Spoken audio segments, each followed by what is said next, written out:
Buenas tardes con todos, queridos socios de la Cámara de Comercio Suiza, amigos de la Cámara.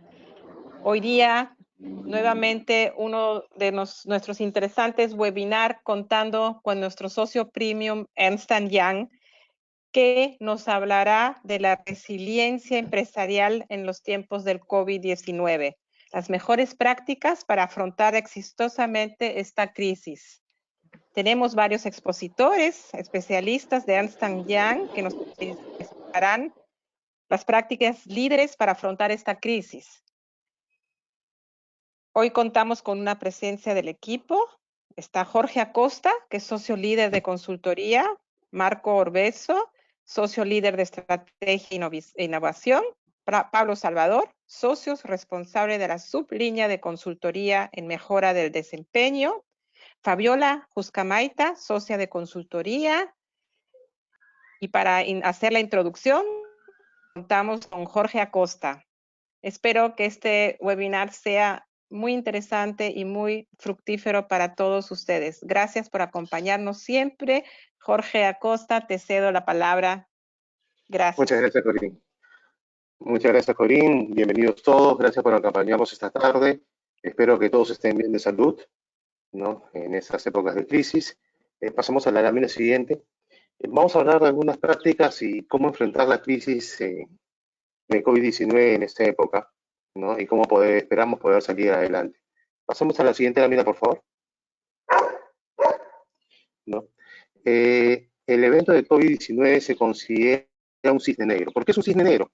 Porque es aquellos eventos que son difíciles de predecir y cuyas consecuencias son incalculables. No podemos saber realmente qué es lo que va a ocurrir y cuál es el impacto, ¿no? Está raro que los efectos que puede tener esta crisis es catastrófico, ¿no? Lo que ha pasado con el COVID-19 es que ha presentado un evento de interrupción de operaciones y de riesgos sin precedentes. ¿No? Lo que nos ha ocurrido no lo esperábamos y no lo habíamos medido, cuál era el impacto que podía tener. Realmente, si nosotros comenzamos a analizar qué es lo que ha ocurrido alrededor de la crisis, el impacto comercial y el impacto financiero que se está sintiendo es impresionante. Pasamos a la siguiente lámina, por favor.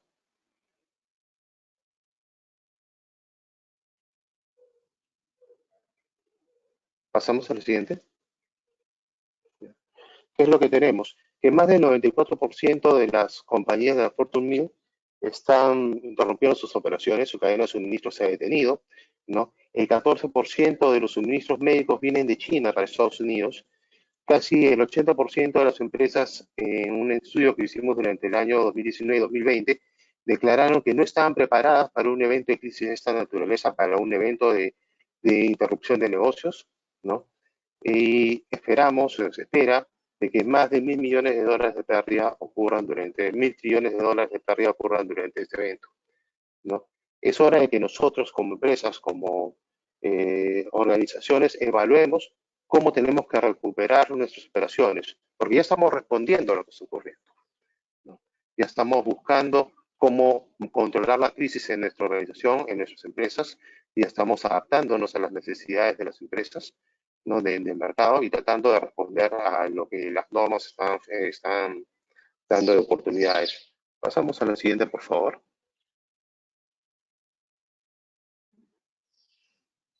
Siguiente.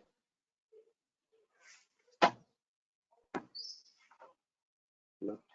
Ahora, ante este evento, es importante considerar de que ya estamos atacando las medidas de corto plazo, estamos sobreviviendo y tenemos que pensar cómo vamos a reaccionar hacia el futuro. ¿Qué es lo que vamos a hacer? ¿No? El mundo está cambiando a raíz de la crisis, ¿no? Los consumidores están cambiando, las necesidades, la forma en que reaccionamos las personas está cambiando y tenemos que ver cómo vamos a controlar hacia adelante la crisis y los efectos futuros, ¿no? Cómo vamos a adaptarnos a nuestro nuevo normal. Tenemos que planificar la recuperación ahora, no podemos esperar después, ¿no? Si nos atrasamos, vamos a vernos afectados mucho más tiempo con mayor riesgo para nuestras organizaciones. Siguiente lámina, por favor. En este entorno, lo que está ocurriendo es que las organizaciones están respondiendo a la crisis en tres niveles, tres tipos de medidas. Las medidas Now, que es tomar el control, responder a la crisis. Las Next, que son cómo gestionar la presión de la crisis, ¿no? Estabilizar y recuperar nuestras operaciones poco a poco, adaptándonos a los nuevos normales. Y un Beyond, que es reorganizarnos para operar en un nuevo contexto, en un nuevo futuro.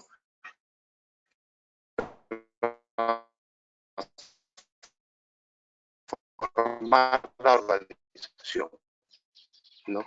En un entorno de Now, ¿no? Lo que estamos haciendo nosotros es adaptar una crisis, la falta de personal, que el personal clave no esté asistiendo por un tema médico, por ejemplo, con limitaciones de transporte, ¿no? Las interrupciones de operaciones son cada vez más frecuentes, ¿no? Y también son más drásticas a veces. No tenemos necesidades de capital de trabajo. Todas esas medidas están en el NOW. ¿Cómo controlar esas situaciones? ¿No? El NEX es que probablemente en el Now yo determiné cuáles eran mis suministros importantes. En el Next estoy tratando de estabilizar esa obtención de suministros. Cómo manejo mi cadena de abastecimiento para poder tener esos suministros con proveedores alternativos, evaluándolos, ¿no? Definiendo de repente productos sustitutos, ¿no? Modificando nuestros planes de ingresos, tratando de adaptarnos a las necesidades del mercado y a las cadenas de distribución que tengamos, ¿no?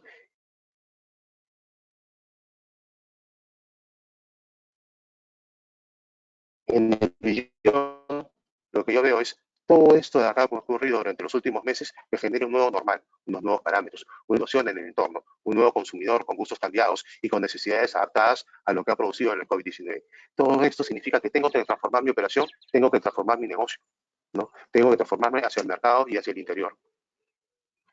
Y con esto quiero dejarles con Marco Orbeso que les va a explicar cómo organizamos esto, ¿no? Estos tres tipos de medidas en 9 dimensiones distintas. Marco. Gracias, Jorge. ¿Puedes pasar un slide, por favor, Natalie?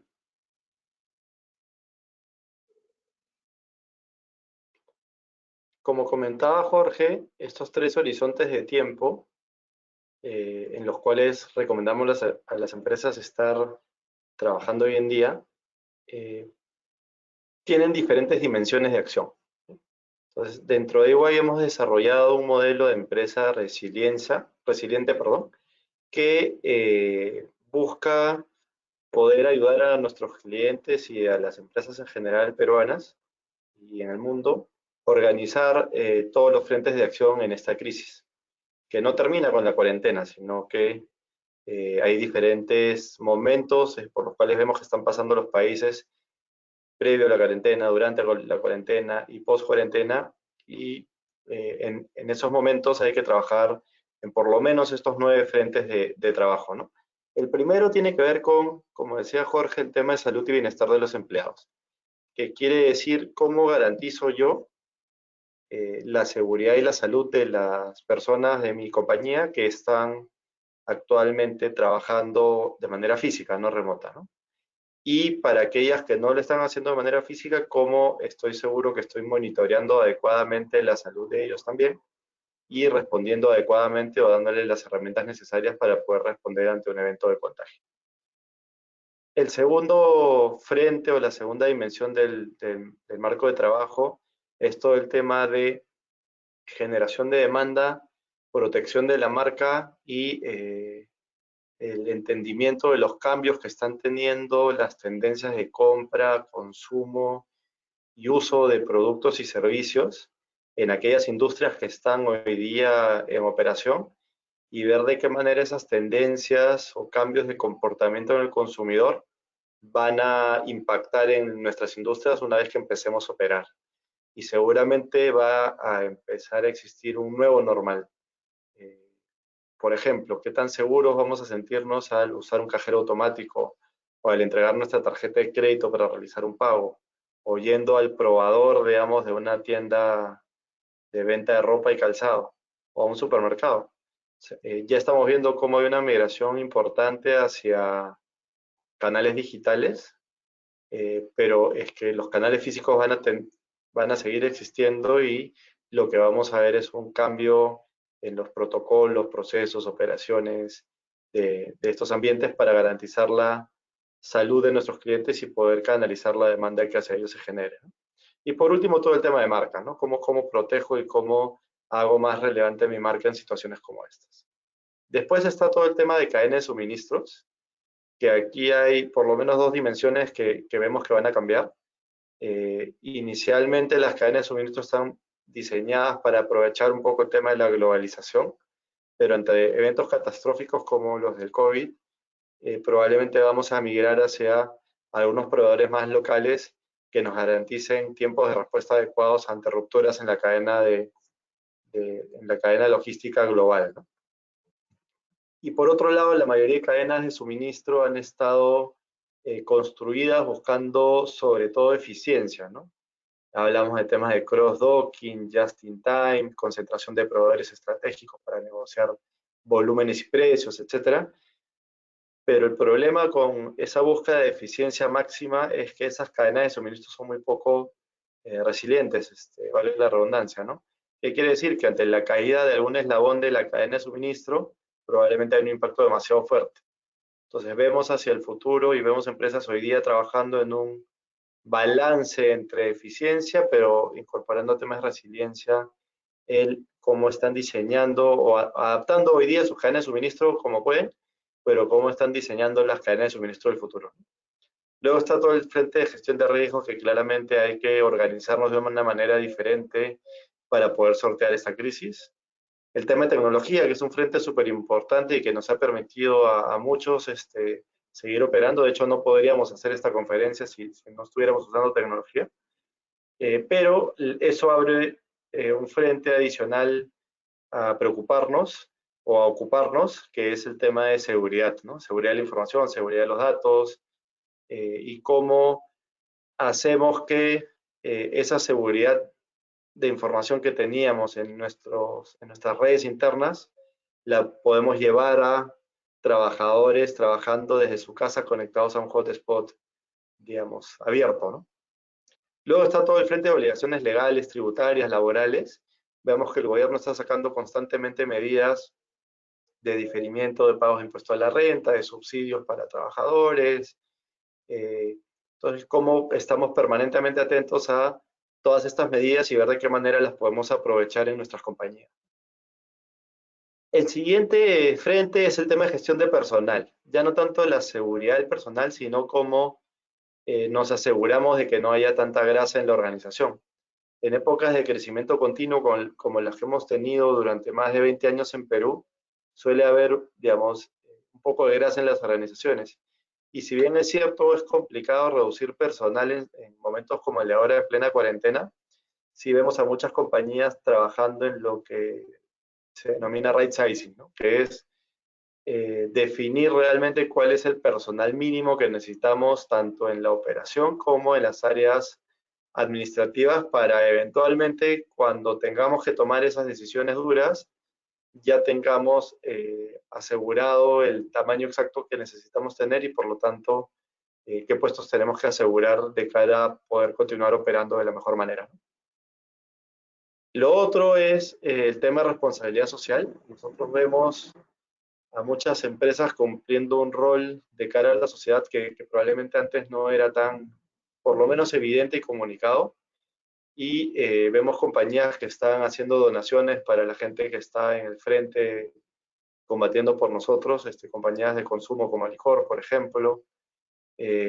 Vemos también a compañías como Bacus, por ejemplo, desarrollando sistemas y herramientas para sus clientes, los restaurantes, para poder generarles demanda ahora con cargo a poder, con importantes descuentos, con cargo a que en el futuro se pueden entregar estos productos vía delivery a sus clientes.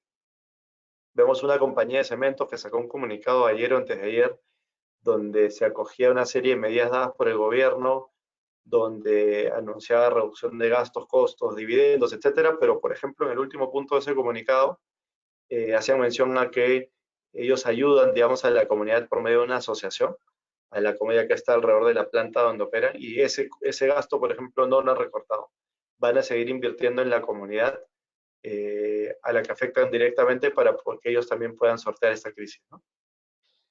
Y por último, y no menos importante, el tema financiero, ¿no? Se ha acuñado un concepto de cash is king, y lo que este frente busca asegurar es que realmente estemos haciendo líquido lo más que podamos algunos activos que tenemos para poder garantizar que ante la reducción de ingresos de nuestra compañía podamos sortear de manera lo más cercano a lo normal las obligaciones que tenemos de cara a nuestros empleados, proveedores, etcétera. Entonces, este frente busca, digamos, cuidar todo el tema de generación y gasto, digamos, de manera importante dentro de la compañía. Entonces, estos son los 9 frentes en los cuales creemos que las compañías deberían, con menor o mayor foco, estar trabajando. Y lo que vamos a pasar a hacer a continuación es hacer un doble clic en alguno de estos frentes que consideramos que pueden ser de interés para ustedes. Le doy el pase a Pablo para que pueda continuar con la presentación. Gracias. Gracias, Marco. Si me ayudas, Natalie, por favor, avanzando. Vamos a empezar por los temas de finanzas y de ahí vamos a estar viendo temas de colaboradores en cuanto a salud y bienestar de los trabajadores y de talento, y de ahí vamos a hablar de temas de supply y aspectos relacionados con la gestión de riesgos. Entonces, nosotros hemos estado viendo un poco con nuestros clientes cuáles son las principales preocupaciones que hoy tienen los CFOs, qué es lo que tienen en la cabeza, y más o menos estos son los puntos que más les preocupan. El primero, como hablaba Marco, es este concepto de crisis de King, que está de completa actualidad, es algo que siempre se ha trabajado como dentro de los aspectos financieros y demás, pero que hoy día es profundamente importante para cumplir con las distintas obligaciones. La segunda preocupación que tienen las empresas y los financieros es la información. ¿Cómo hago para tomar decisiones donde mi capacidad de pronosticar ventas y demandas en determinados sectores es realmente compleja y donde tengo que estar prácticamente al día, a lo mejor donde antes tomaba decisiones, hacía flujos de caja y planificaba 3, 6 meses, un año, ahora tengo que hacerlo a una semana, 2 semanas, 3 semanas? Otro tema tiene que ver, dependiendo del sector, con factores exógenos, temas de riesgo de mercado, de commodities, de cómo me va a golpear toda la crisis financiera derivada de la crisis de salud que pueda darse, no solo en Perú, sino en el resto del mundo, y cómo esto me va a afectar a mí, a la forma en que compro, que gestiono, etc. La cuarta tiene que ver con la gestión del personal y es un frente súper complejo, porque por un lado tengo que preocuparme por mis trabajadores, por su salud y seguridad, por las preocupaciones e incertidumbre que ahora mismo tengan y no perder a trabajadores esenciales, intentar reducir su grado de estrés sobre la base de la incertidumbre que hay, dándole la información más adecuada posible. Por otro lado, tengo que hacer esto en un entorno donde estamos en muchas empresas descubriendo el teletrabajo de forma importante y además con la altísima preocupación que puede haber de cómo hago para gestionar un flujo de caja que me permita en determinados sectores con mayor nivel de paralización cumplir con mis trabajadores. Y bueno, ese es el quinto punto. ¿Cómo hago para tener la operación en funcionamiento completamente e ir cuadrando todas mis obligaciones? Entonces, vamos a ir viendo uno por uno los distintos puntos y qué es lo que estamos viendo en el mercado. Ahí, Natalie, por favor. Más o menos esos 5 puntos, si los quisiéramos llevar el framework que contaba al comienzo Jorge de Now, Next, Beyond, estabilizar, evaluar, optimizar, lo que vemos es que en la estabilización, la clave o lo más importante es la gestión de la caja, la liquidez, el capital de trabajo, los pagos a proveedores, la renegociación con clientes, el mantenimiento de operaciones críticas, etc. Cuando ya hayamos logrado estabilizar la operación y empecemos a ver un poco la salida del túnel, que va a ser gradual, en esa etapa de salida, lo que se viene es aprovechar al máximo el ser lo más fit posible. Tiene que ver con reducir costos, desde gastos superfluos hasta aspectos críticos, hasta el resizing que antes estábamos comentando. El asegurar una gestión de proveedores lo más eficiente posible, utilizar todas las estrategias fiscales y todas las nuevas normativas que va sacando el gobierno que están en nuestra mano, etcétera. Y bueno, ya a largo plazo, todo lo que tenga que ver con gestión del personal y relaciones con inversionistas. Si me ayudas pasando otra, por favor. Entonces, viendo las 5 que nos parecían más importantes para la sesión de hoy, si puedes avanzar una, Natalie.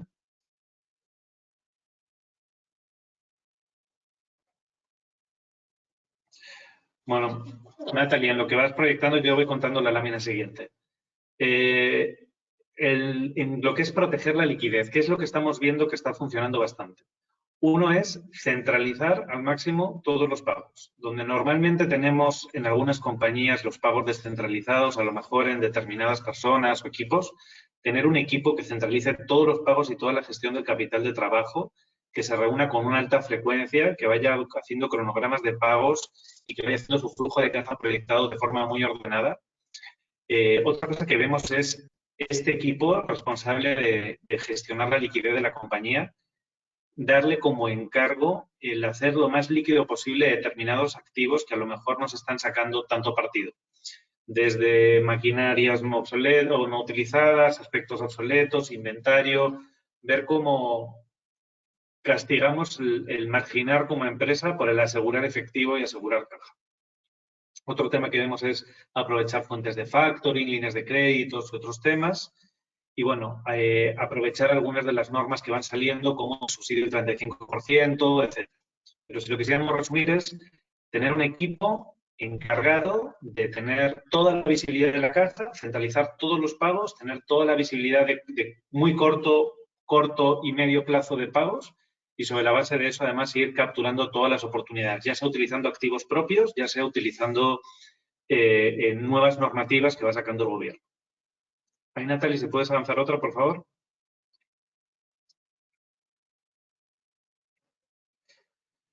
El siguiente tiene que ver con gestión de proveedores y clientes. Con esta caja centralizada, con estos flujos de caja proyectados centralizados, nos toca negociar con nuestros proveedores, nos toca negociar con nuestros clientes. Y aquí lo que vemos es mucho el intentar asegurar negocio a cambio de ser un poco más laxo en el corto plazo. A lo mejor con determinados proveedores establecer pautas a medio plazo, renovar contratos o renovar cosas que aseguren la viabilidad de nuestros proveedores en el medio plazo a cambio de ser un poco más laxos en condiciones de pago de corto. Y es algo que nuestros clientes nos van a negociar seguramente parecido y es algo que de alguna forma tenemos que buscar. Dependiendo del sector, dependiendo de qué tan fuerte le haya golpeado esta crisis, si es un negocio, un sector esencial o no, si tiene un porcentaje de las operaciones más o menos paradas, buscar castigar margen, en muchos casos, en relación a al menos asegurar el ciclo de caja que cubra costos y gastos fijos. Si puedes avanzar otra, por favor.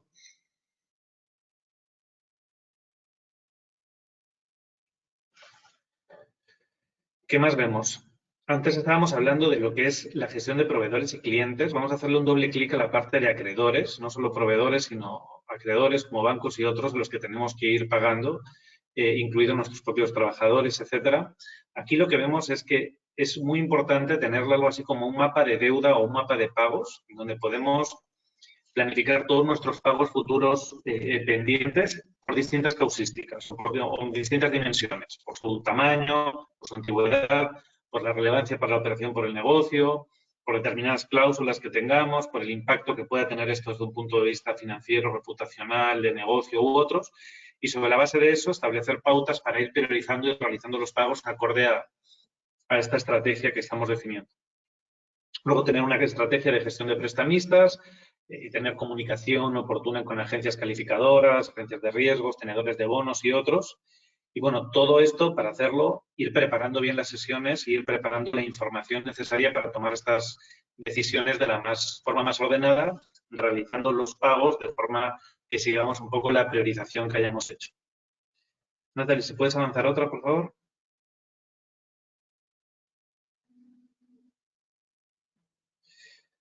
A ver, ¿qué más vemos? Vemos que hay oportunidades de optimización, hay oportunidades de optimización mucho de eliminación de gastos superfluos, de despriorización de ciertos proyectos, aspectos que teníamos para este año y que a lo mejor pueden demorar, el postergar ciertos mantenimientos que en producción, en aspectos que seguramente tengamos ahora mismo más parados, el revisar nuestros activos no críticos, en donde a lo mejor tenemos desde locales o seguridad u otros temas que a lo mejor en este momento no es tan fundante el poder tenerlos a pleno rendimiento. Entonces, hay muchos gastos no críticos para la operación que es importante revisar y ver que se puede ir eliminando. También puede ser interesante ir conociendo cuáles son aquellas cosas a nivel de organización que podría eventualmente reducir o ajustar acorde a mis ventas proyectadas futuras cuando la crisis estemos ya en una etapa más de salida gradual. Si puedes avanzar otra, por favor.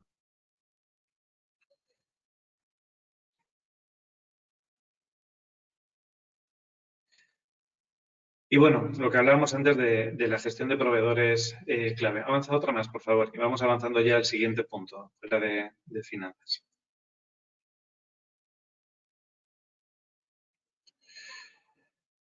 ¿Qué más vemos? Bueno, en lo que tiene que ver con personal, ahora vamos a hacer un poco una profundización un poco más en detalle, pero sí es importante tener claro que todo lo que tenga que ver con gestión de personal necesita no solo una gestión puramente financiera, sino un involucramiento muy fuerte desde el punto de vista de recursos humanos y que todo análisis, decisión o similar que se toma tenga varias aristas y no esté hecha únicamente desde un punto de vista financiero de corto, sino evaluar las distintas opciones que hay.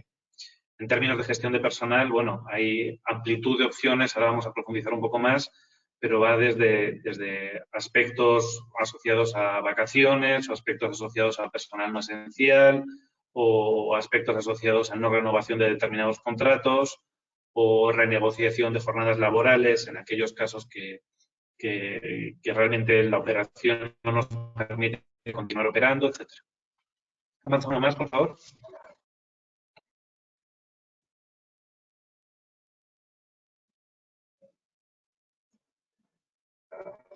Entonces, ¿qué es lo que vemos a veces? Vemos que las empresas, si bien no están pensando en el ahora, tomar decisiones de resizing o de alineamiento de la organización al tamaño esperado de la productividad de las ventas durante lo que queda de año, sí vemos que muchas compañías lo que están haciendo es por lo menos ir preparándose para que en el eventual caso de que tenga que hacer algún tipo de reducción de gasto fijo, esa reducción de gasto fijo no sea simplemente una decisión top-down en donde, digamos, todo el mundo tiene que bajar un X porcentaje de personal o X porcentaje del monto, sino aprovechar este espacio para ir analizando bien nuestra organización desde los equipos de recursos humanos, que posiblemente ahora tengan capacidad de estar atendiendo este tipo de temas, evaluando temas como niveles de span of control, como profundidad de la organización en términos de layers, viendo si nos es posible benchmark contra otras empresas y evaluando qué decisiones podría estar tomando para reducir grasa, en el hipotético caso que la tenga, en áreas administrativas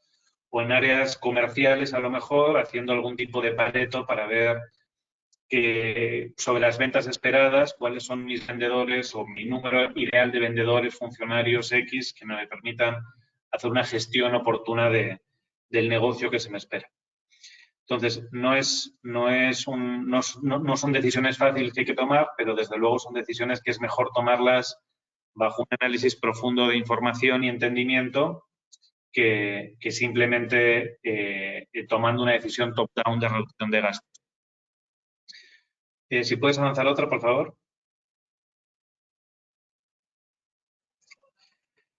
Y algo que sí estamos viendo que de cara, sobre todo al presupuesto 2021, una herramienta que nosotros estamos recomendando es apuntar a tener conceptos de presupuesto base cero en el presupuesto 2021.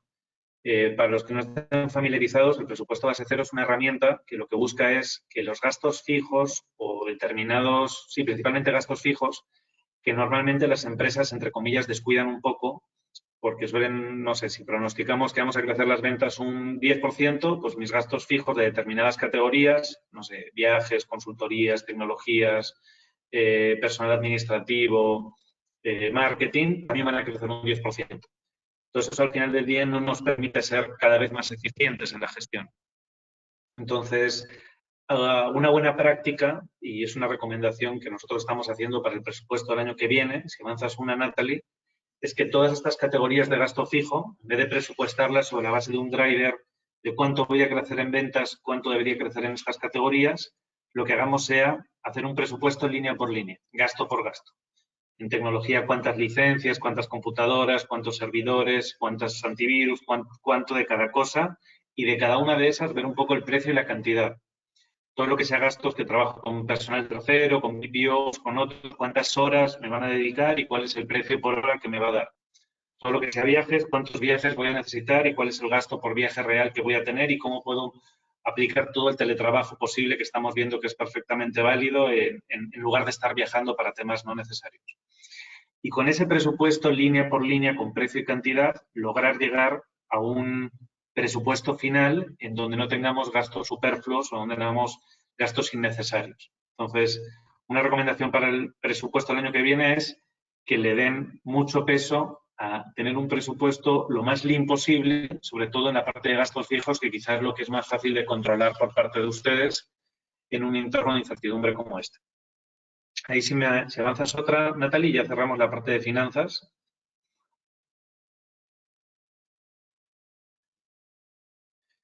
Ya avanza un par más, por favor. Vamos de frente ya al cierre de finanzas mejor.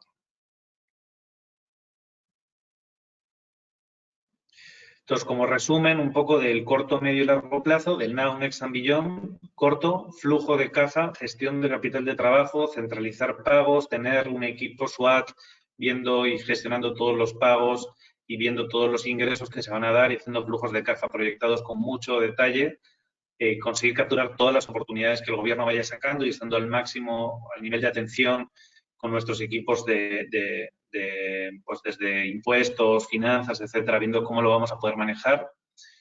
El siguiente nivel es ir adelantándome a ver cómo puedo salir en la recuperación e ir tomando decisiones a lo mejor organizacionales sobre control de gastos u otros en el ahora. Y en el billón ya pensar en el presupuesto del año que viene, hacerlo lo más lean posible y ver cómo puedo optimizar determinadas cosas clave a través de proyectos de innovación u otros. Con eso terminamos la parte de finanzas y vamos a hablar un poco de la parte ya de personal. Si avanzas otra, por favor.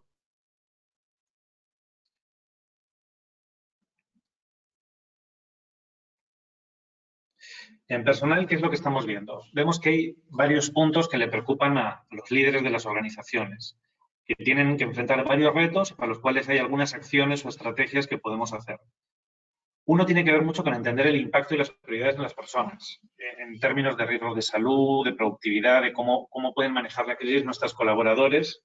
Y hay muchas cosas que se pueden hacer, desde contacto continuo, desde encuestas de los trabajadores, desde ir viendo cuál es el impacto que están pasando en cada uno, cómo están llevando desde un punto de vista de incertidumbre.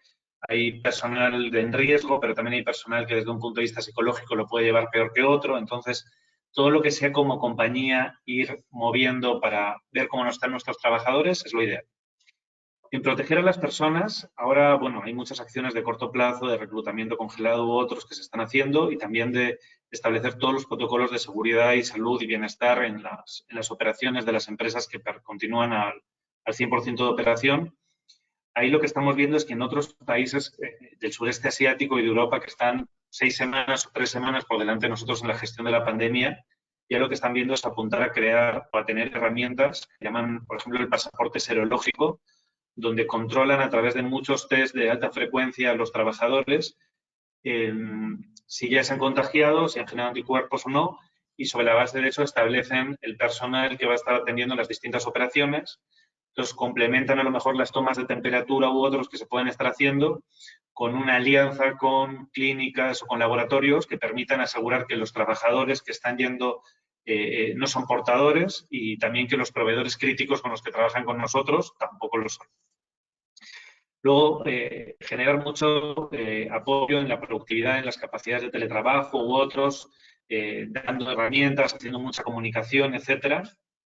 Todo lo que son los costos de la persona, que ya estábamos hablando antes, distintas oportunidades que se pueden hacer. Y luego, en términos de movilización, hay cosas que se pueden hacer, toda la gestión de salvoconductos, toda la gestión de viajes que se puedan ser necesarios y lo que yo les estaba contando ya adelantándonos al billón de lo que posiblemente pueda pasar por aquí si es que el gobierno toma medidas similares a las que han tomado países como Corea del Sur, Alemania, España u otros. Si avanzas otra, por favor, Natalie.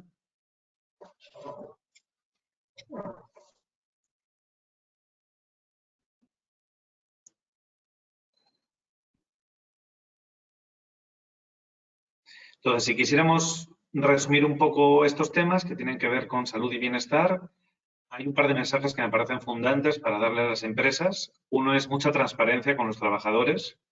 estamos en un momento complejo donde hay mucha incertidumbre, donde los trabajadores están preocupados por su empresa, por su trabajo, por la situación, y donde cuanta menos incertidumbre haya en lo medida de lo posible a través de la mayor comunicación posible, cercana y transparente que podamos dar, mejor. Entonces, un tema que es mucha comunicación, mucha transparencia, y otro es establecer y aplicar todas las medidas que se puedan en términos de salud y seguridad, a veces no solo las que por ley nos tocan, sino ir innovando con ejemplos como los que les hemos estado dando para ir cuidando al máximo a nuestros colaboradores. Y todo eso, tenerlo además perfectamente documentado para luego no tener ningún problema o ninguna contingencia laboral. No solo basta con hacer la aplicación de todas las medidas, sino además es necesario tenerlas perfectamente documentadas para luego no tener problemas. Si avanzas otra, Natalie.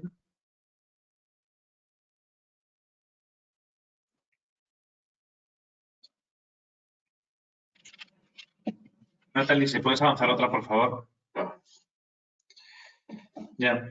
Entonces, si queremos sintetizar, muy corto, gestión, seguridad y salud del trabajo, salud y bienestar, el foco a corto, y transparencia y comunicación a todo el personal para manejarlo de la mejor manera posible. Y luego a medio, ir preparándonos para ir estableciendo todos los protocolos de salidas, según se vayan haciendo las comunicaciones de cómo va evolucionando la cuarentena para poder gestionar adecuadamente al personal, e ir adelantándonos y pensando todas las decisiones en relación al tamaño de la fuerza de trabajo que requerimos para las ventas esperadas que se puedan dar próximamente. Avanza otro, por favor.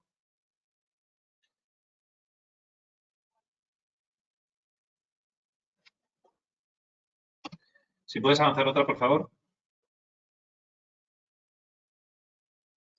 Ya. Y ya el último punto que queríamos contarle antes de paso a Fabiola para hablar temas de riesgos es un poco hablar de cadena de suministros. Antes hablaba Marco de cómo las cadenas de suministros se han visto altamente golpeadas por esta crisis, y lo cierto es que era bien difícil de prever una crisis en la que yo no tengo que armar planes de continuar negocio para mí, sino los tengo que armar para todo, porque al final del día no es que yo me haya caído, se han caído yo, me he caído mis clientes, se han caído mis proveedores. Entonces, debemos a largo plazo buscar cadenas de suministros más resilientes, no solo muy eficientes, sino también con muchas alternativas. Y ahí lo que estamos viendo son varias cosas de a corto para manejar esta situación.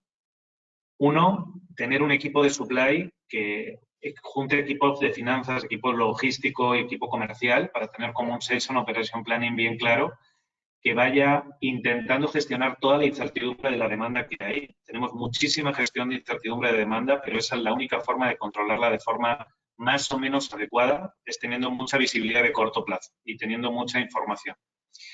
De ahí, todo lo que tiene que ver con evitar roturas de stocks y otros, negociar con proveedores, ver proveedores alternativos, ver rutas alternas logísticas, ver nuevos proveedores logísticos que nos permitan entregar en otros lugares, ver cambios de rutas u otros temas a nivel de puertos, transporte y otro, ver el impacto tributario que se puede tener, desarrollar canales digitales donde pueda ser necesario. Antes contaba Marco varios ejemplos y hay muchas empresas B2B que están lanzándose B2C de frente a hacer varias entregas para brindar un servicio a sus clientes y brindarle un servicio al país. Bueno, principalmente mucha gestión de planes de trabajo claros con proveedores, con clientes, etcétera, para ir mitigando en el corto todas las acciones que podamos para tener el menor número de roturas posibles. En términos de inventario, por ejemplo, lo que vemos es que muchas empresas, al haber cambiado la demanda, se concentra mucho la demanda en determinados productos concretos, y a lo mejor lo que tienen que buscar ya no es tener un stock de seguridad muy grande para todos sus productos, sino focalizarse en cumplirlo bien para aquellos productos de primera necesidad o aquellos productos que hoy día mucho más críticos que antes. Y a lo mejor bajar sus SLAs o bajar sus niveles de atención para el resto de productos. Y bueno, eso revisando siempre todo el impacto financiero que puede haber asociado. Entonces, si queremos, y ya con esto terminamos cadena de suministros y pasamos a hablar de riesgos. Natalia, avanza una última lámina, por favor.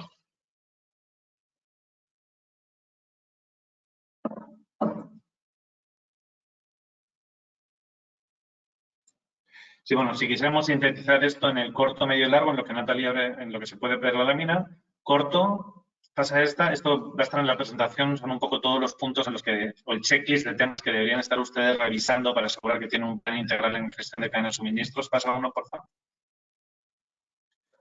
Lo que decimos es, a corto, mucha revisión de proveedores, búsqueda de proveedores alternos, búsqueda de rutas alternas, búsqueda de planes de corto para asegurar la entrega, revisión de inventarios para asegurar al menos la entrega mínima de los productos críticos. A medio plazo, una gestión de proveedores un poco más avanzada, pensada en riesgos, pensando en tener más proveedores para insumos críticos y repuestos críticos y aspectos fundantes para el negocio. Y ya en el beyond, en la transformación, quizá buscar un poco más de equilibrio entre lo que históricamente nos hemos focalizado con términos de supply, que es eficiencia, eficiencia, eficiencia, y tener un mayor equilibrio entre eficiencia y resiliencia. Y ahora le doy paso a Fabiola para que nos pueda contar los otros puntos que queríamos tratar hoy. Gracias, Pablo. Bueno, como ven, esta pandemia del COVID-19 nos trae un sinnúmero de riesgos de toda índole, que son bastante nuevos, y pues que como función de riesgos tenemos que ayudar a las gerencias a mapearlos, priorizarlos y sobre todo gestionarlos, ¿no? De manera muy rápida, porque el negocio no puede esperar, ¿sí? Entonces, como primer paso importante de la gestión de riesgos, pues es formar o ayudar a la gerencia a formar un comité de crisis, un centro de comando, ¿sí? Ese centro de comando formado por la gerencia general y los primeros reportes de esa gerencia con responsabilidades, roles claros y lineamientos justamente para decantar estos procesos nuevos, protocolos nuevos y comunicación muy activa a nuestros colaboradores y grupos de interés en general, ¿no? Eso es como un primer gran paso. Y un segundo paso es la de alguna manera, diseñar un sistema de control interno ágil, ¿sí? Robusto, en donde no le reste flexibilidad al negocio. ¿Por qué? Porque sin duda nuevos procesos, procedimientos se están activando. Los procesos habituales ya no van a seguir la misma secuencia de actividades, van a aparecer nuevos actores, algunos actores van a tener mucha más preponderancia que otros, van a seguramente activarse excepciones a las políticas, y por eso es bastante relevante apoyar a las gerencias en el diseño de medidas de control o estrategias de mitigación de riesgos para ayudar a que se logren los objetivos del negocio y se logre la resiliencia organizacional, que es justamente la recuperación de las operaciones críticas dentro del tiempo óptimo o el plazo esperado por cada empresa, ¿sí? Vamos a la siguiente, por favor.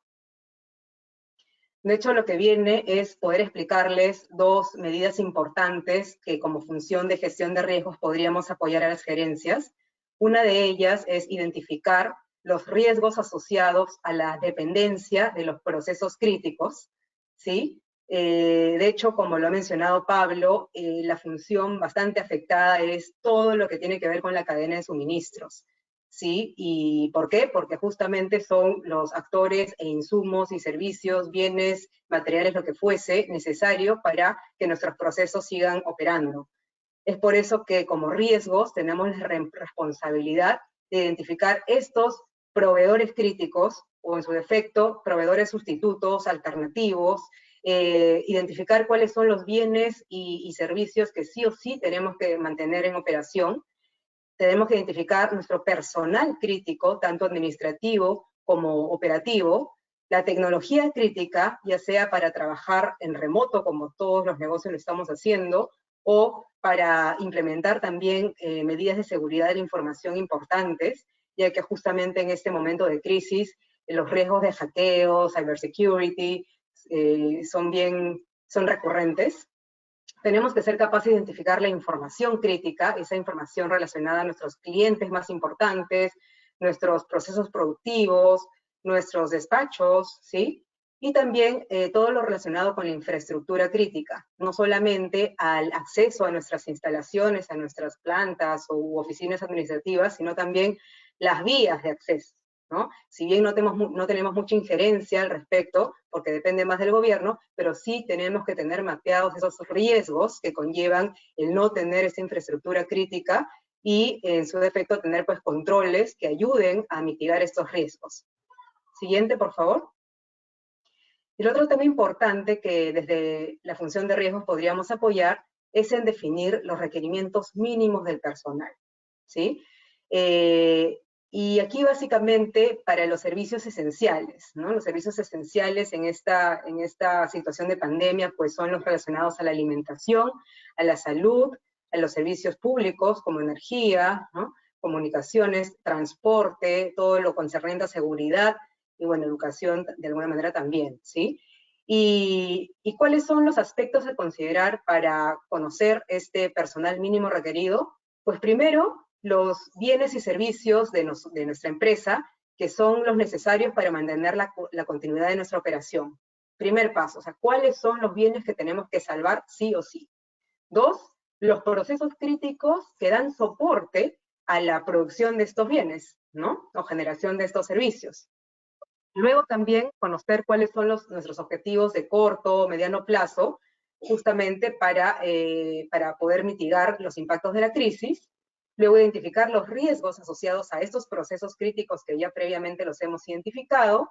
Ver qué escenarios de riesgo diferentes nos podemos enfrentar justamente para diseñar estrategias diferenciadas y con eso determinar qué personal mínimo necesito, tanto del ámbito administrativo como del operativo. ¿Sí? Siguiente, por favor. Han sido, como ven, dos puntos muy específicos en sí, pero aquí lo que es importante destacar es que la gestión de riesgos es una función transversal. Tiene un enfoque holístico, acompaña de manera transversal a todo el negocio, y es por eso que hoy más que nunca la función de riesgos y de control interno tiene que asumir su rol de partner del negocio. Tiene que estar codo a codo trabajando con los líderes para orientarlos en la identificación de estos riesgos nuevos, para orientarlos en el diseño de controles ágiles, flexibles, y así lograr esta resiliencia organizacional. Así como las otras dimensiones que mis colegas han explicado, aquí en la función de riesgos también tenemos estrategias en 3 horizontes de tiempo, en el ahora, en el corto plazo y en el mediano o largo plazo. Y como ya lo fui mencionando, en el ahora sí o sí es diseñar un comité de crisis, que seguramente muchas de las empresas ya la diseñaron, pero hay que tener roles y protocolos clave de acción, ¿sí? También está este diseño de esta estructura de control ágil, ayudar a las otras funciones de negocio, mapear los riesgos y estrategias, y diseñar también planes de comunicación. Si bien los planes de comunicación están más ligados a la gestión del personal, ¿no? Recursos humanos, riesgos aquí tienen mucha injerencia, justamente para evaluar estas comunicaciones, mensajes que se les dan a los colaboradores y a los grupos de interés adicionales, ¿no? Entonces, como ven, en el NOW son riesgos netamente para gestionar la crisis. En el NEXT, que es el corto mediano plazo, pues ahí es, de alguna manera, monitorear estos riesgos nuevos, que ya los identificamos antes, y realizar simulacros, pruebas de estrés sobre estos nuevos escenarios. Y finalmente, ya a largo plazo, pues, enriquecernos de estas lecciones aprendidas para fortalecer todo nuestro sistema de continuidad de negocios de manera integral. Recordemos que la gestión de crisis forma parte de la gestión de continuidad del negocio, y la gestión de continuidad del negocio forma parte de todo este paraguas que es la gestión integral de riesgos. Entonces, aquí como largo plazo es tomar estas lecciones aprendidas, fortalecer nuestra gestión integral de continuidad de negocios y pues someterla a pruebas de monitoreo, porque hay que estar listos para otra ola u otra posible crisis que genere pues la interrupción de nuestras operaciones. Muchas gracias, le doy el paso a Marco Orbeso.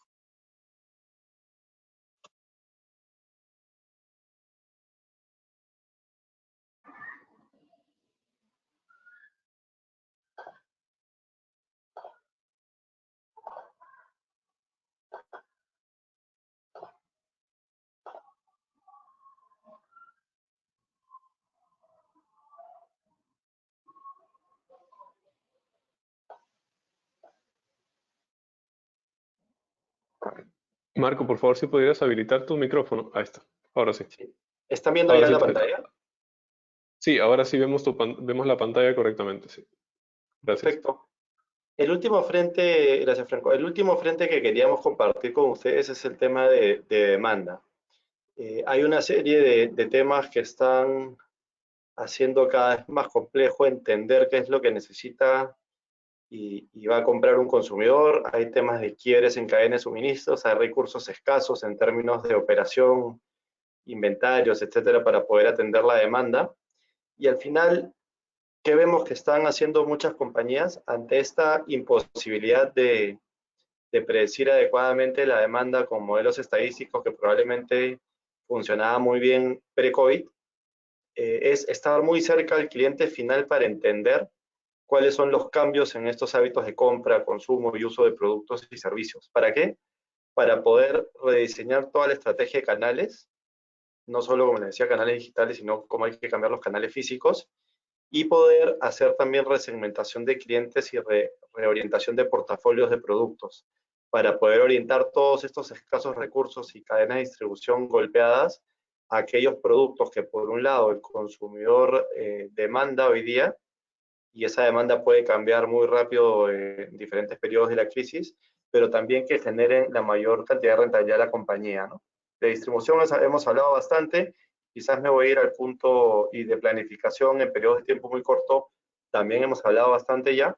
Me voy a ir rápidamente a comentar el punto 5, que es cómo tengo que asegurarme que mis socios estratégicos, llámese distribuidores o puntos de venta o clientes, puedan salir adelante en esta crisis, porque son los que al final en el mediano y largo plazo van a seguir generándome demanda, ¿no? Y ahí, como les decía, vemos cada vez más compañías que están trabajando muy de la mano con los clientes o socios clave para ayudarlos a bandear esta crisis también, ¿no? Y como les decía, también al no servirnos los datos ya tanto, porque es imposible usar lo histórico para poder predecir ese cambio de comportamiento en el consumidor, vemos que cada vez más las compañías están buscando acercarse mucho más al punto de venta y al consumidor final para, a partir de ese entendimiento cualitativo y la data que podamos tener, poder tomar decisiones de segmentación de clientes, de portafolio y de alocación de recursos en general.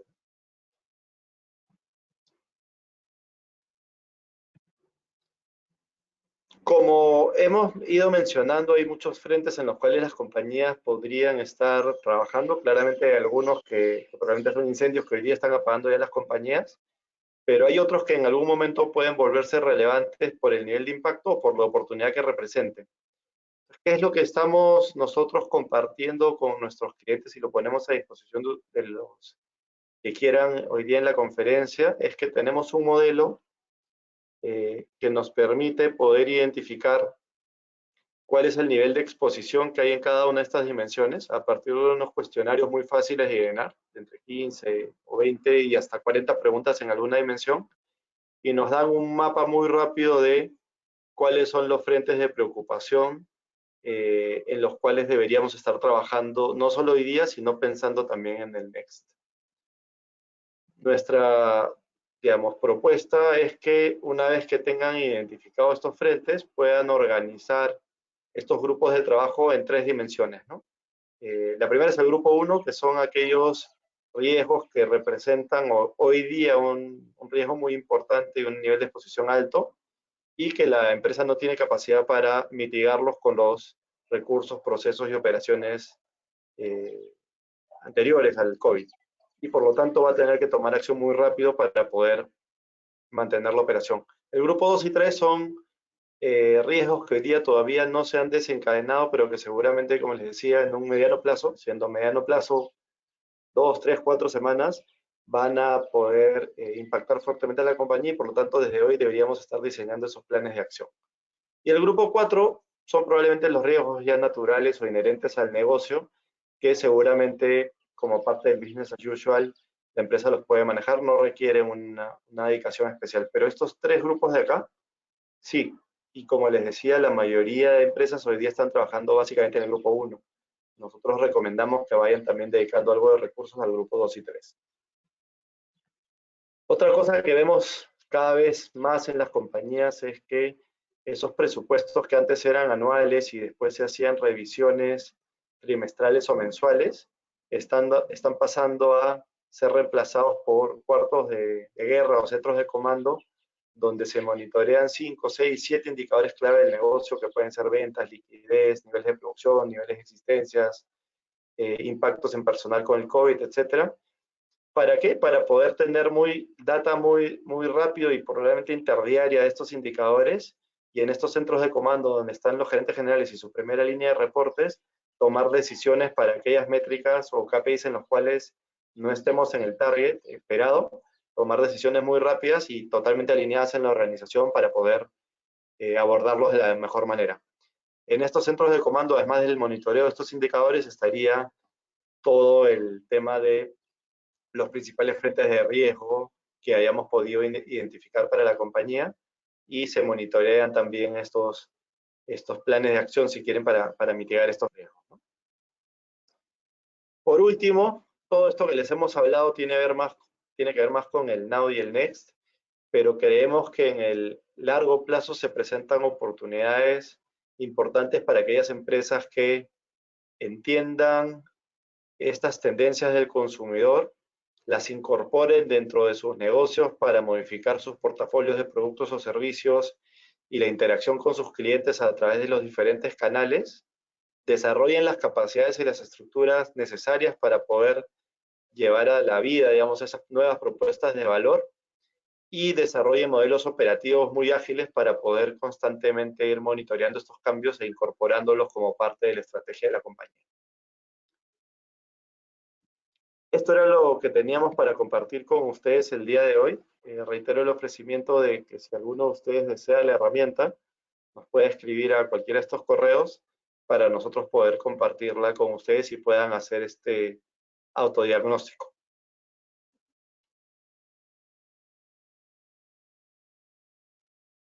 Te cedo el paso, Franco, para la ronda de preguntas y respuestas. Muchas gracias, Marco.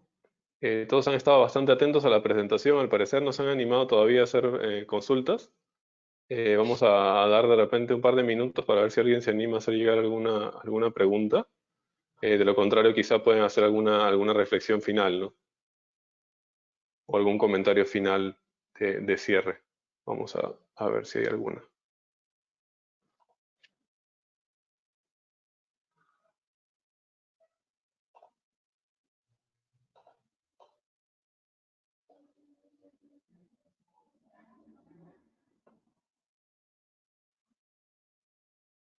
A ver, aquí tengo una consulta.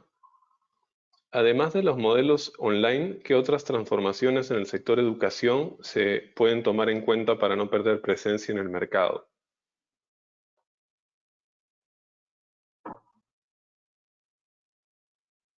Si quieren voy yo y me complementan alguno de ustedes.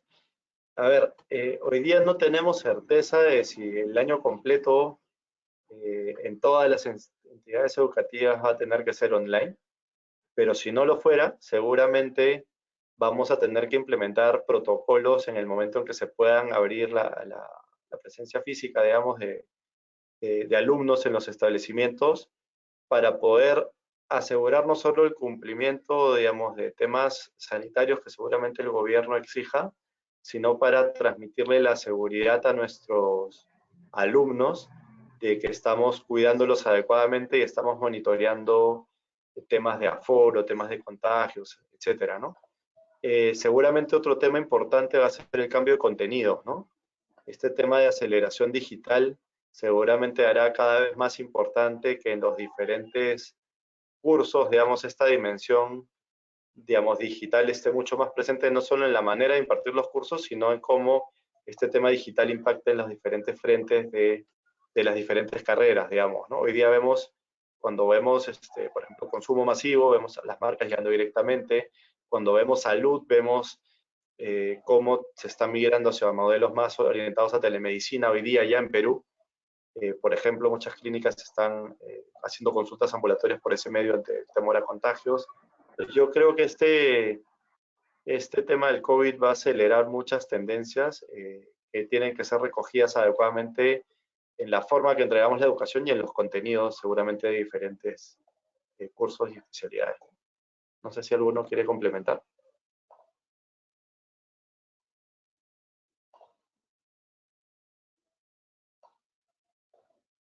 Como complemento, si bien las normas actuales indican que la educación remota es una manera complementaria a la educación para que se logren los objetivos educativos de las instituciones, de las personas inscritas, de los alumnos, es muy probable que ya no sea una vía complementaria, sino una vía adicional, ¿no? Pueda que a raíz de esto ya nos está forzando a la comunidad a que pues lo remoto sea una vía aceptada, una vía en donde también se logren los objetivos educativos, y pues nos está obligando, generando cambios interesantes en este sector que hay que saber adaptarnos. Por otro lado, si me permite Fabi y Marco, también es importante considerar de que es cierto, la educación a distancia por medio de vías digitales va a tomar preponderancia. Creo que en el tiempo se va a ir complementando con actividades sí presenciales para poder asegurar la educación de las personas, ¿no? De los niños, de las universidades, etcétera. No va a poder ser solamente no presencial, ¿no? Es una tendencia y va a venir a quedarse, ¿no? La educación a distancia va a funcionar probablemente como un canal muy importante dentro de nuestro sistema educativo, ¿no? Dale, Franco, no sé si quieres. Gracias, Jorge. Sí, acá tengo una otra consulta. A ver, nos preguntan cuáles serían los primeros pasos para negocios relacionados con comida, eventos. ¿Qué les sugerirían para los próximos 90 días? O en el caso de entretenimiento también. Bueno, son sectores. En el caso, Dale, si quieren arranco yo, en el caso de restaurantes, probablemente es uno de los sectores más golpeados en España, donde este sector es un componente importante del PIB. Se esperan caídas de alrededor del 40% en términos del PBI que generaba el sector. Pero seguramente, incluso en esta coyuntura hay oportunidades, ¿no? Probablemente de las primeras cosas que se liberen no sea la posibilidad de consumir físicamente en un restaurante, pero sí probablemente a nivel de modelos de delivery. Entonces hay figuras como los dark kitchens, que son centros de producción básicamente de comidas donde si podemos garantizar la inocuidad de los alimentos en la preparación y en el despacho, seguramente puede ser un canal importante de no recuperar el 100% de las ventas, pero por lo menos tener un canal de ingresos para la mayoría de restaurantes, ¿no? Ahora, claro, esto probablemente funcione más para cadenas de comidas o restaurantes premium. El menú de barrio, digamos, o la pollería de la esquina, probablemente sea de los sectores más difíciles de recuperar, porque ahí sí la ocasión de consumo no es un tema, es una necesidad, digamos, de consumo cerca al trabajo, ¿no? Y si el flujo de trabajo migra de manera importante a teletrabajo, probablemente esos lugares iban a ser un poco más golpeados, ¿no? Pero se puede dar una mirada al futuro, como les digo, viendo un poco lo que está pasando en España. Entretenimiento más complicado, digamos, porque ahí probablemente lo que vemos es una migración a entretenimiento más online, ¿no? Entonces, temas como cines, teatros, probablemente incluso aunque garanticen seguridad y aforos mínimos, son de los sectores que más van a demorar en ser liberados de la cuarentena por parte del gobierno, ¿no? Sí vemos oportunidades para entretenimientos más online, digamos, ¿no? Temas de consumo de internet seguramente van a incrementarse, streaming y todo lo que sea a nivel digital, probablemente sí sean negocios donde se pueda seguir generando crecimiento. Sí. A ver, Correcto. aquí tengo otro comentario.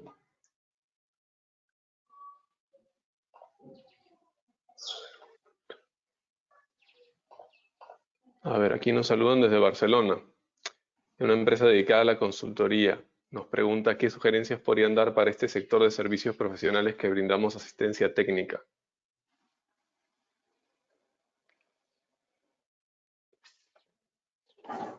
Yo creo que depende mucho del tipo de consultoría, pero también seguramente así como el tema de entretenimiento va a ser de los más golpeados, nosotros los consultores, digamos, probablemente seamos una de las primeras líneas de gasto que los clientes recortan, digamos, ¿no? Entonces, probablemente lo que hay que hacer es entender muy bien dónde sí en esta coyuntura seguimos siendo indispensables para nuestros clientes, de tal manera que podamos reorientar nuestra oferta a este tipo de servicios, ¿no? Y quizás los servicios más tradicionales probablemente sí demoren un poco más en despegar, ¿no? Sí, es lo más seguro. Lo que tenemos que hacer como consultores es identificar aquellas necesidades que nuestros clientes están teniendo actualmente, ¿no? Igual que el consumidor de pie en la calle está cambiando sus tendencias, preocupado por temas de salud y salubridad, las empresas están pensando en su continuidad de operaciones, cómo pueden asegurar sus ingresos, cómo pueden asegurar las transacciones, cómo llegar al mercado, ¿no? Entonces, nuestra función como consultores a la hora de asesorar a las empresas va a estar orientada a eso, a encontrar los modelos que estén operando y funcionando en realidades similares o parecidas y que puedan ser rápidamente implementables o crearlas, ayudar a nuestros clientes a crear esas nuevas realidades, ¿no? Definitivamente, y ya dando un poco al cierre de esta reunión, si me permite, Franco, a no ser que tengas otra pregunta más, ¿no? Lo que toca es entender cómo se van a transformar nuestros negocios, cómo se va a transformar el mercado y las necesidades del mercado, cómo debemos atenderlos a futuro. No solamente es atender la crisis actual y poder responder rápidamente a las necesidades del día, también es pensar cómo vamos a transformar nuestra operación, nuestras funciones, nuestros clientes, cómo han cambiado para poder atenderlos. Tenemos que transformarlos como organizaciones porque el COVID vino para quedarse, ¿no? Lo que está trayendo el COVID no es que vaya a terminar el periodo de emergencia sanitaria, etcétera, y seguimos nuestras vidas normales. Eso no va a ocurrir, ¿no? Nuestros consumidores han cambiado, el mercado ha cambiado, y no solamente en el Perú, es a nivel global, ¿no? Y tenemos que adaptarnos poco a poco a eso, ¿no? Pero si no nos adelantamos, ¿no? Y anticipamos hacia dónde debemos ir, no lo vamos a poder atender rápidamente, ¿no? Y nos demoremos mucho más en salir de una crisis ya organizacional. Muchas gracias, Jorge. ¿Tendríamos tiempo para un par de consultas adicionales? Sí. A ver. Acá nos preguntan, ¿hay algún tiempo estimado de cuándo estaríamos recuperando la normalidad de las rutinas y por ende de la economía? A ver. Ya dejamos la... ¿Quieres? Eso es medio bola de cristal, ¿no? Si quieres, yo le doy el tema de rutinas y tú dale a las proyecciones o predicciones económicas. En términos de rutinas, seguramente nunca vamos a volver al periodo pre-COVID, ¿sí? Y eso es un poco de lo que hoy día se está hablando muchísimo, este new normal, digamos, ¿no? Donde muchos de nuestros hábitos de qué cosas compramos, temas de portafolios, por ejemplo, ligados a higiene, a medicinas, temas de inseguridad en relacionarnos o en estar en sitios con demasiada gente, temas de preferir lo digital y migrar nuestro comportamiento más hacia digital, eso probablemente no se va a ir nunca. Y son cosas que han venido para quedarse y a eso nos referíamos con que las compañías tenemos que leer muy bien esto para poder adaptar nuestras propuestas de valor y nuestros modelos de negocio para aprovechar esta coyuntura, ¿no?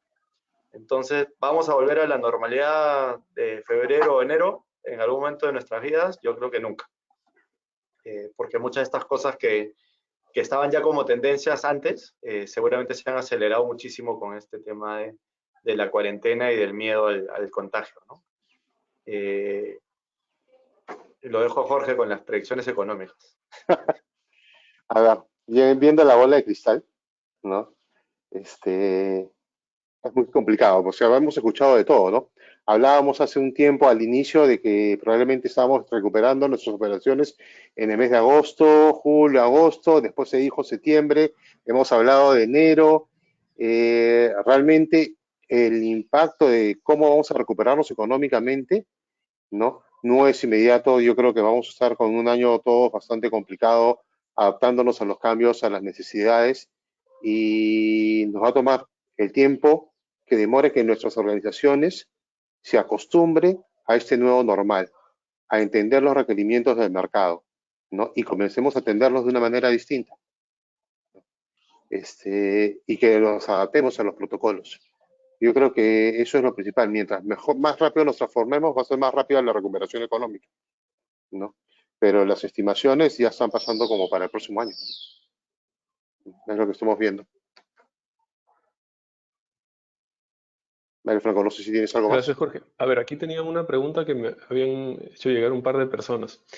Consultan qué área dentro de la empresa debería ser la encargada de hacer la evaluación de riesgos con el modelo de preguntas que plantean.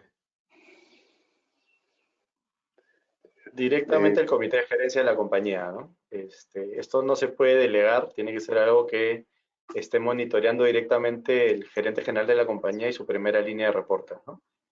Como van a ver en la herramienta los que nos la soliciten, hay diferentes dimensiones, ¿no? Hay dimensiones ligadas a cadena de suministro, que seguramente están más orientadas a un área logística o de producción, hay otras que tienen que ver con temas financieros, hay temas de marketing o ventas, de riesgos per se como función, Es correcto. de personal, legal o tributario, etcétera. Entonces, son probablemente todas las dimensiones de la compañía van a estar menos o en menor o mayor grado afectados por esta crisis, pero lo que sí es importante es que este monitoreo y este liderazgo de estos comités de crisis esté dado por el gerente general, que es la máxima autoridad, digamos, dentro de la compañía, ¿no? Incluso vemos en algunas compañías que esto se está llevando a las sesiones de directorio, ¿no? Y ocupa un lugar importante dentro incluso de las sesiones de los directorios. Pero por lo menos a nivel de gerencia general y primera línea de reporte son los que tendrían que hacer esta evaluación y definir los planes de acción a seguir. Sí, y ese comité, la periodicidad con la que se reúnen y ajustan a las estrategias tomadas es mínimo semanal. Como dijo Marco, encabeza el gerente general y lo integran el resto de gerentes de primera línea. Y estos protocolos, lineamientos que diseñan estos integrantes del comité, las decantan en grupos de trabajo o workstreams, que son justamente las dimensiones que Marco ha mencionado. Hay un líder por cada grupo de trabajo que se encarga de implementar o hacer que la compañía, bajo su ámbito, implemente esas medidas, esas estrategias, ¿no? Gracias, gracias Jorge, gracias Fabiola, gracias Pablo, Marco por sus presentaciones, por sus comentarios. Bueno, ha sido un gran gusto compartir este webinar con ustedes, con el equipo de especialistas de EY. Corín, no sé si estás para dar unas breves palabras. Falta activar tu micrófono. Ya está. Listo. Sí, acá estoy. Por supuesto, los he escuchado todo el tiempo muy atentamente y estamos pues tomando nota de todos estos puntos que hay que seguir para poder reactivar poco a poco todos nuestras empresas y nuestra vida cotidiana en el transcurso de los próximos meses. Gracias al equipo de EY, a nuestro socio premium, por estar siempre presentes, siempre apoyando a nuestros socios, a nuestros amigos. Y nada, gracias. Estamos aquí para trabajar juntos y apoyarnos. Vamos a compartir esta presentación por mail con todos los participantes y bueno, seguramente cualquier duda que tengan tendrán los contactos de las personas de EY para que puedan escribirles. Gracias a todos y hasta mañana a nuestro próximo webinar. Gracias. Buenas tardes. Gracias. Muchas gracias. Buenas Gracias a tardes. ustedes. Gracias a todos.